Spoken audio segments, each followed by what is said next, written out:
But I don't want no tea. It gives me a headache. Oh, what shall we have then? Coffee. Hello everyone. Alright, today is masking day. Ooh.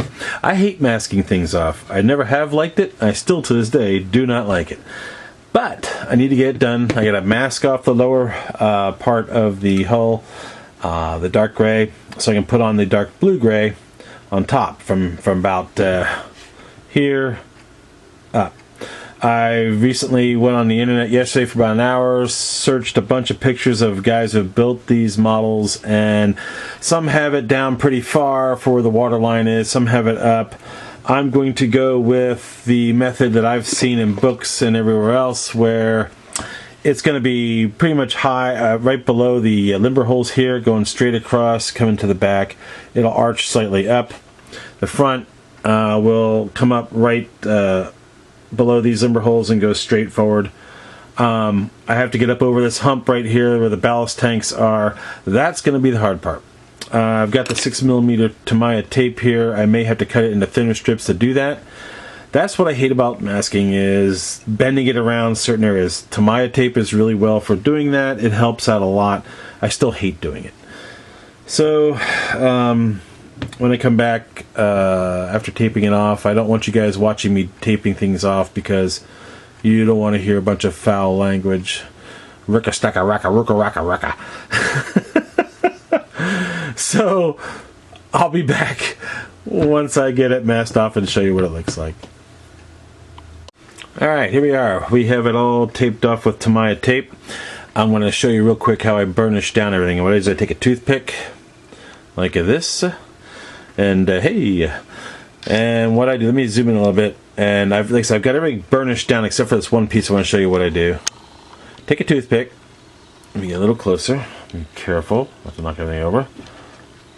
Take your toothpick and just run along the seam here like this. See how I'm burnishing that down? I don't know if you can see it or not. See how I'm burnishing that down? Go right to the edge and hit everything. Burnish all this down. I may have to slice that with a little bit of knife right there at that edge, but it's burnishing down right now. So basically what I'm going to do is go along this. The front end here wasn't so bad. The rivets were farther apart here, so, and I was able to lay it in between the rivets and burnish it down. Up here wasn't too bad. You have these little things here, little lines and stuff here. I filled that in. But back here it's a little tougher because I've got so many little rivets. So what I will do is I will burnish this rest of this down. Then I'm going to put blue tape below this from here down. This is Tamiya's used to be precise. The blue tape's just to hold, keep from paint getting on the thing. So I will do this. I'll finish this up, and I'll be back showing you what the blue tape looks like. By the way, trying to line things up. Oh my gosh! At the end here, I don't know if you can see it or not, but trying to line this side to match this side. That was fun. But anyway, I got it done. So let me burnish all this down, and then I'll be back. And like I say, you have to be really detailed. Just get in there, really do it. I'm doing it farther away from my usual distance because I have my magnifiers on. But I'm just trying to show you all, or y'all. I don't know what I'm saying. Anyway, this took about an hour to do. I'm very meticulous in this and everything like that. So let me finish burning this down, and I'll get back to you when I put the blue tape on. Oh yeah, I forgot to show you this. Want to talk about tough? Look at that, getting around that anchor. Oh my gosh, that was fun. You can see how much taping I had to do. Let me turn it a little bit more this way so you can see. Wow, that was fun. So that's why I don't like taping. Do the best you can, get it in there and fold it and bend it and yeehaw. But anyway, I just want to show you that real quick. We all live in a blue submarine, a blue submarine, a blue submarine. Alright, it's masked off. My blue submarine. But anyway, all joking aside, it's all masked off. You can see. Let me pull back a little bit to help you. There we go. So tomorrow, what I will do is, the first thing I'm going to do before I get rid of paint, I'll get my painting stuff ready out in the garage. I'll get everything not mixed up, but I'll just get everything ready. I'll come in here, I'll take my toothpick, and I will burnish everything down again. I will make sure that everything on the Tamiya tape is burnished down. The blue tape doesn't have any open areas that have opened up overnight, to make sure that, I don't get any overspray underneath the model, which I shouldn't.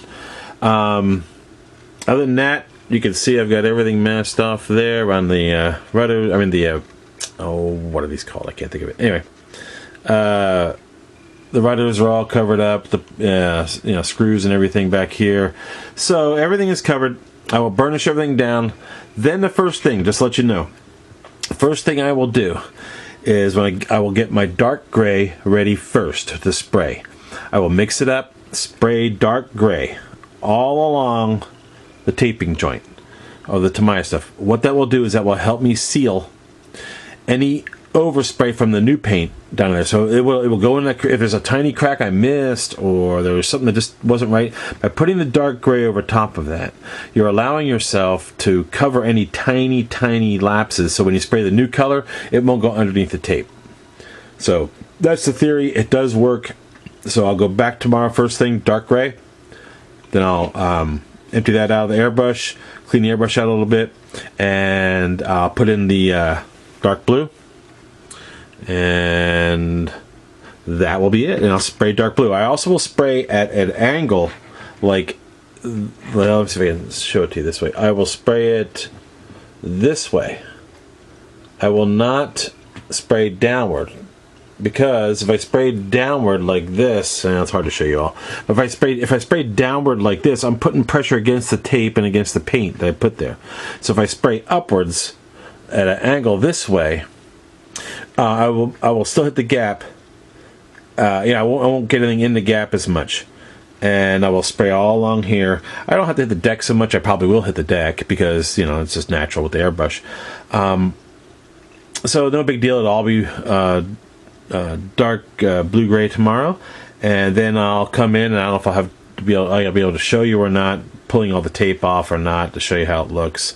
I might just already do that, and then it takes a little while. I've got a lot of tape on here, but it takes a little while. So that's all I can say for right now. I'm looking forward to tomorrow, to painting it, seeing how the colors look. And it's very exciting for me. I'm really going to enjoy doing this.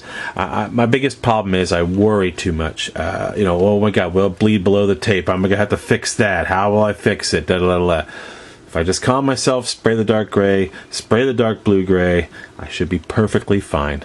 And also I'll do light coats. Remember, when you tape a seam here, you're creating you're putting this tape against here, you're creating a seam. So you want to spray light coats, because otherwise you'll have this gap between the one paint and this paint. You got to figure, I've already painted it dark gray, you've got that layer. Now I want to paint blue gray on top, and that may create a joint line right here. If you just do things softly and in thin coats, you'll have no problems. If you paint it on thick and gloppy, guess what? You're going to have a thick and gloppy line there, and you won't be able to get rid of it, and you'll be screwed.